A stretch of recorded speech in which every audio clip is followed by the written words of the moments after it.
masa dengar Ustaz Asli ni memang rasa dalam hati aku ni nak stop ke tidak, nak stop ke tidak, sebab saya pun seronok dengar. Tetapi memandangkan diberi amanah dan peraturan macam ni, jadi kita kena ikut arahan, tak apa boleh okey.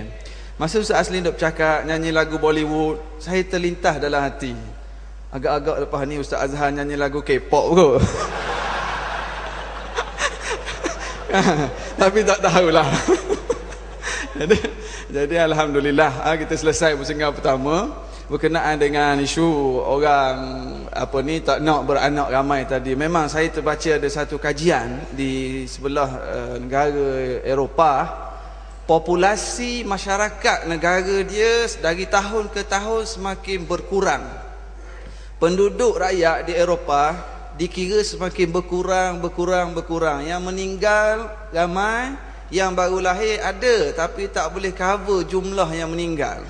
Lalu dibuat kaji selidik, ditanya kebanyakan golongan wanita tidak mahu melahirkan anak.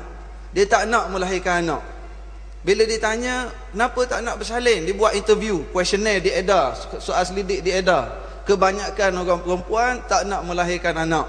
Apabila ditanya alasan, golongan wanita di negara barat kata, kalau kami lahirkan anak pun orang lelaki tak nak bertanggungjawab.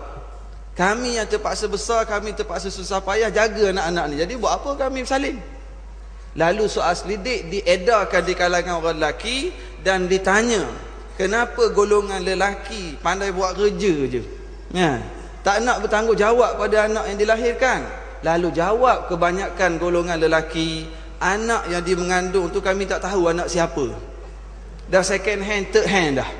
Kami barangkali orang keempat kali runtuh institusi keluarga apabila mereka dah jadi lebih teruk daripada haiwan lagi.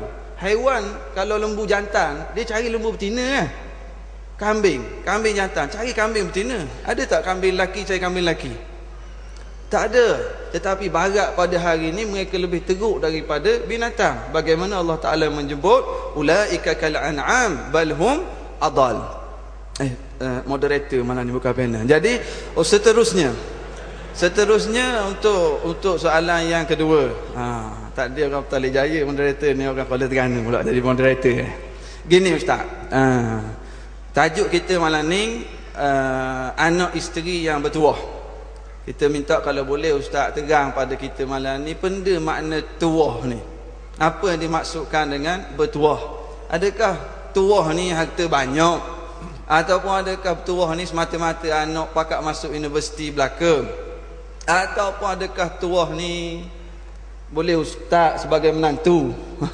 Menantu dia Ustaz. Ataupun mungkin ada orang kata tuah, apa sebenarnya yang kita nak cari tuah dalam kehidupan ini? Moga-moga Ustaz Azhar boleh kongsi dengan kita. Silakan Ustaz.